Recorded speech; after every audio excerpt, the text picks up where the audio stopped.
అందరికీ నమస్కారం అండి. ఇప్పుడే అందిన వార్త, కాంగ్రెస్ ఎమ్మెల్యేకు ప్రమాదం, కన్నుమూత, తీవ్ర దుఃఖంలో సీఎం అంటూ లేటెస్ట్ అప్డేట్ అయితే రావడం జరిగిందండి. సో అందుకు సంబంధించినటువంటి కంప్లీట్ ఇన్ఫర్మేషన్ అనేది వీడియోలో తెలుసుకుందాం. వీడియోని పూర్తిగా చూడండి, అర్థమవుతుందండి. మొదటిసారి మన ఛానల్ వస్తే తప్పకుండా సబ్స్క్రైబ్ చేసుకొని bell button all notification activate చేసుకోండి. అదేవిధంగా లైక్ చేయడం మర్చిపోతున్నారండి, వెంటనే లైక్ చేయండి.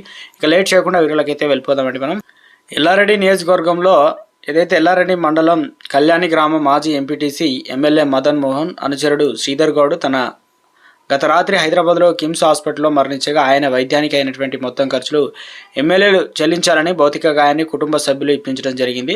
ఆదివారం కళ్యాణి గ్రామంలో స్థానిక ఎమ్మెల్యే మదన్ మోహన్ అంత్యక్రియల్లో పాల్గొన్నారన్నమాట. ఇక ముందుగా ఎమ్మెల్యే శ్రీధర్ గౌడ్ భౌతిక గాయాన్ని పూలమాల వేసి నివాళులర్పించారు. శ్రీధర్ గౌడ్ భౌతిక గాయం దగ్గర భావోద్వేగానికి గురైన ఎమ్మెల్యే కన్నీరు పెట్టుకున్నారు. అంత్యక్రియల్లో పాల్గొని శ్రీధర్ గౌడ్ పాడెను ఎమ్మెల్యే మదన్ మోహన్ మోశారు. శ్రీధర్ గౌడ్ ఆత్మకు శాంతి చేకూరాలని భగవంతుడిని ప్రార్థించారు. కుటుంబ సభ్యులకు ప్రగాఢ సానుభూతిని తెలియజేశారు. బాధలో ఉన్నటువంటి శ్రీధర్ గౌడ్ కుటుంబ సభ్యులకు ధైర్యం చెప్పి ఓదార్చారు. చాలా సంవత్సరాల నుండి తనతో చాలా దగ్గరగా పనిచేశాడు. మంచి నాయకుడిని కోల్పోయినందుకు చాలా బాధగా ఉందని ఎమ్మెల్యే భాగవద్వానికి తెలియజేశారు. అదేవిధంగా శ్రీధర్ గౌడ్ కుటుంబానికి ఎల్లవేళలా సాయం